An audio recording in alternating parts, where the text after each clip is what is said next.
So your senior year at UNC Asheville, Division I, you averaged 17.8 points a game and 7 boards.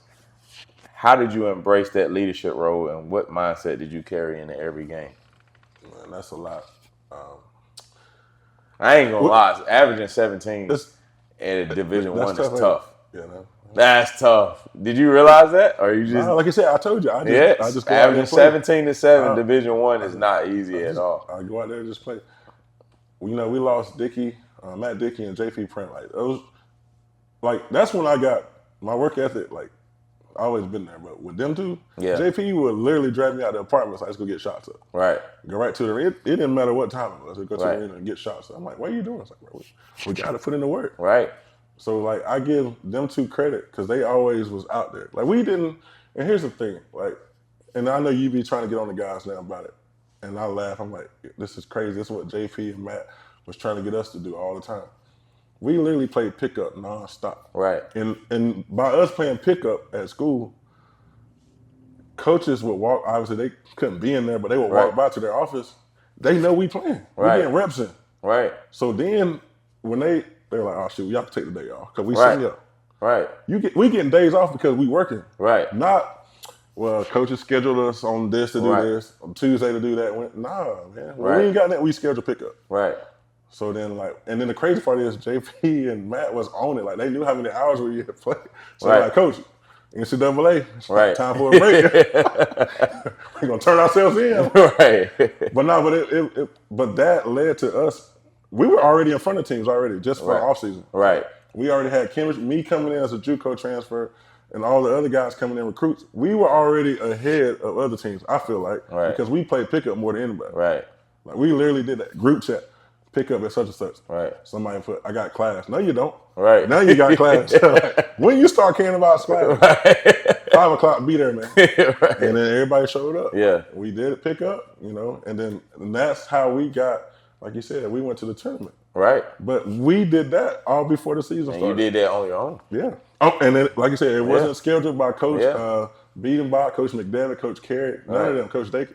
It was scheduled by us. By the players. So while you was at UNC Asheville, 2011, 2012, you helped UNC Asheville win 2 Big South, 2 conference championships. Yeah. What was that championship run like for you?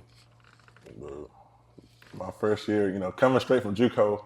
So that was junior and senior year, right? My junior year, yeah. We didn't go my senior year. I wish. So that was... We got upset in the tournament. And at a small school, right. you basically going to have to win the tournament to get in. Tournament. To get in 100%. The tournament. Yeah, unless you like, the CAA and right. VCU and all them. They get some at-large bids. Right. Our conference, nah. So coming in straight from JUCO, like I said, my junior year, it was a good team. We lost 2 conference games. And then we knew why we lost those 2. Right. Like, we knew, like, the first game at Coastal, we lost, and it was just, we didn't guard. Like, we were out of whack. I don't know if it was the bus ride down there, right. Coastal, or what was in Coastal. Like, right. Coastal? Right. And I don't know. But that atmosphere was crazy. Right. Like, Coastal, that was our rival. And they had some signs up in there. Yeah. Bro. They were saying personal stuff to us. I'm like, man, this is crazy. Yeah. And then the second game we lost was Charleston Southern. Uh-huh. They had some hoopers. Right. Like, that's the team. I visited them now. Uh-huh. I knew what they had. They had some hoopers. Right. But we didn't guard. We was like, shit, we can just outscore them. Cause they scored. We outscored them too. Right. Man, that score was like 92. We lost. That was our first home conference game loss. We lost 92-88. Never forget. Yeah. And that next practice, Coach Carey chopped it up. He was talking about defense. For some reason, it always was me. Right. But I'm always helping. Right. But he was like, nah, you got to figure it out. I was like, dang, but he didn't say it like that. That was the clean version. Right. He said, you got to figure it out. Yeah, them D1 film sessions and something. Like, all them film sessions, crazy. I'll never forget. We was watching film, and he hit pause. And it was like, we got everybody playing defense. Except play. Oh, look, it said Atkinson, number 15. I said, me? A whole clip of me. Yeah, 100%. Get scored on. I've been there. But I'm helping. Yeah, I've been there. Well, you got to get figured out. I'm like, I'm helping. You need to get mad at him. He got beat. Right. Nah, it's me. You got to do both. Now, most of the time, I guarded a pick pop guy. Right. They going to shoot. Right. But I'm like, the man just, it's a layup if I don't help. Right. You got to figure it out. Or you can be sitting over here with us. Yes, sir, I got you. Right. But it was a little bit, unclean.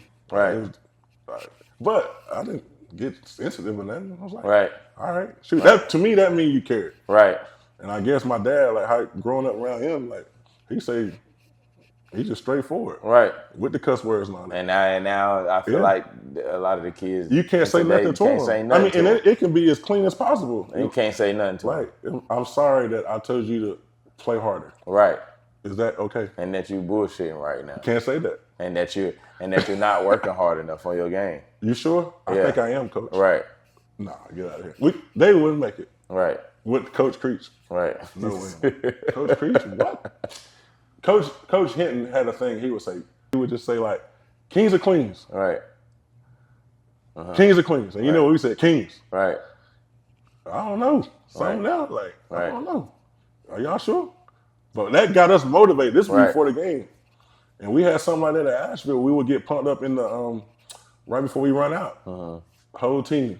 It was a Kevin Hart little skit. And we said it all like word for word until it got to the N word. Right. And we just looked around to see if Keith or Dickie said it. Right. But they did. But we got hyped to stuff like that. Yeah.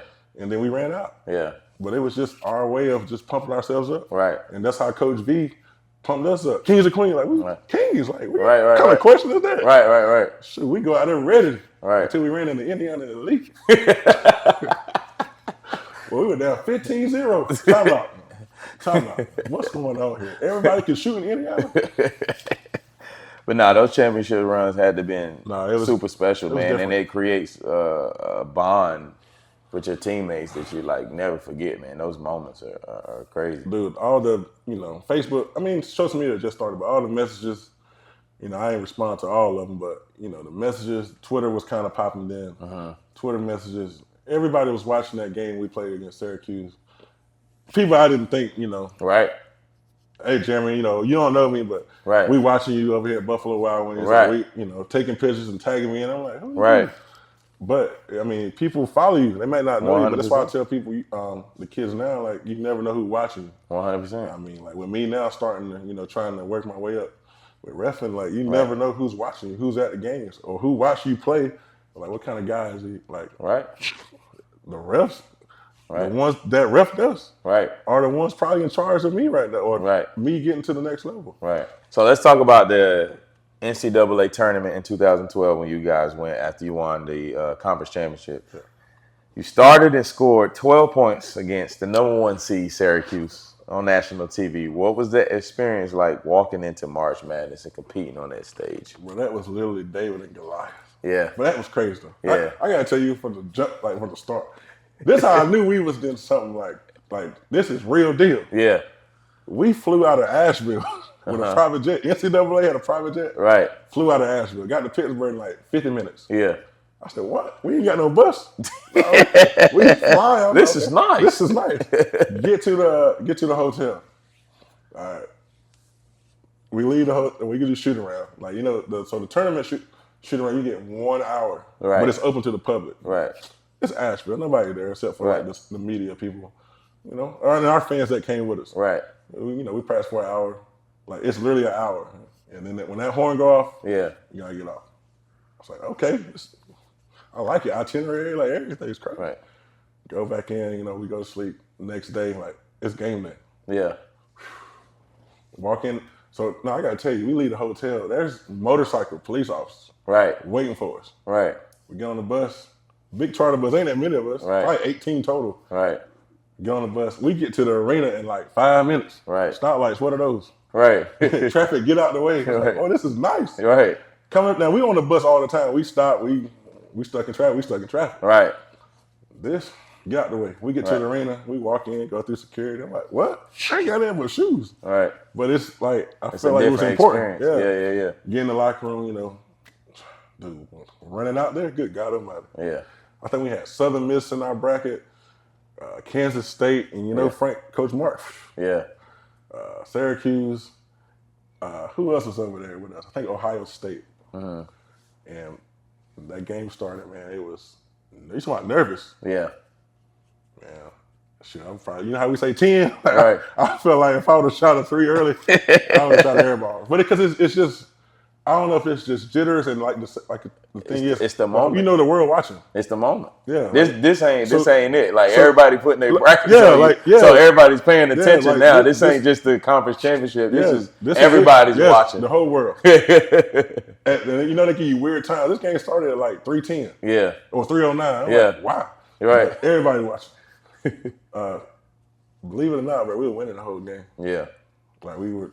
Coach Carey, I give him credit to this day. Coach Carey dissected that 2-3 zone to the T. And the crazy part is, people don't believe it, but we had 2 7-footers as managers at Asheville. So we put them in to be Fab Mello, be Christmas. Right. We had it. We just had a couple of our guys had off shooting nights. But if we were hitting some shots, man, we could have pulled away from it. And that's just one of those things in the tournament. You got to make shots. You got to make shots, man. Because the zone didn't really hurt us at all. We just didn't make shots. Yeah. And then with them coming down the transition, they had Michael Carter Williams coming off the bench. Yeah. Deion Waiters coming off the bench. Right. What? Right. He in the league. Well, he was in the league at the time. Yeah, both of them. Yeah. But we got good news that Fab wasn't playing. Fab had got ineligible or something. I was like, yes, 7-footer, out the way. Then they said, well, Christmas can start. How tall is he? 7 foot. What? How many 7-footers in New York? But like Sutherland, he hurt us. But they had a nice squad. Scoop Jardine, Brandon Trish. Jardine was tough. Jardine, Scoop, Brandon Trish, Christmas. James Sutherland lit us up. He came up. He started, but he lit us up. Man. Yeah. And then, like you said, Deion Waiters was just. Yeah. I feel like the coach didn't like him. Like he supposed to have been starting. Right. Everybody in the world think he should start except for you. Right. Come on, coach. And he just came in and did his thing. Like, you know, he's going to the league. Yeah. But that call, I feel like that game kind of went upstairs to NCAA, and that's when they kind of like started talking about replay. Because we had a call in there where Jerron clearly didn't even touch the ball. If anything, you could have called a foul on him. But Trish, it's like me and you. You can see Trish hit the ball out of bounds, but they still gave them the ball. Right. And Coach B was probably at the time 65, 68. I never seen him jump that high. Right. Because he thought we had the ball, but then the ref was like, white ball. It's like, what? Like, you can watch we didn't watch it for a while. Yeah. But then you go back and look at that play, you see Coach B, at his age, get off the ground so high. He was the whole we had literally everybody cheering for us. Yeah, and that's what, that was the underdog. But that made you feel like, oh shoot, you kind of calmed down. Like we got not only just this blue side, but everybody. Yeah, Southern Miss fan, Kansas State fans. Y'all with us? Yes. But then, like you said, we lost the last couple minutes. Yeah, and then like this, how I knew we was with the big dogs. We went in the locker room. Coach was telling say nothing about the officials. Talk about the season and. He just told him he was proud of us. And then next thing you know, the door opened and he was like, we could hear somebody say, locker room open. Well, the media came in there like bees. I'm like, what?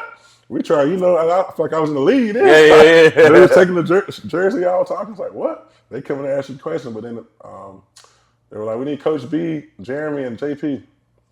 So me and him had to go talk to like the media you see with the cars in front of you. I don't even know what I did with that, but I wanted to keep it. But if you look at some of the pictures of that, you can see that I didn't even feel like being there. Right. I was just sad. JP, he really answered all the questions. Right. And I was like, man, because it hurt. Like you put in all that work. But that's still an amazing story, man, and amazing experience. Honestly, that a lot of people don't get to experience going to that level.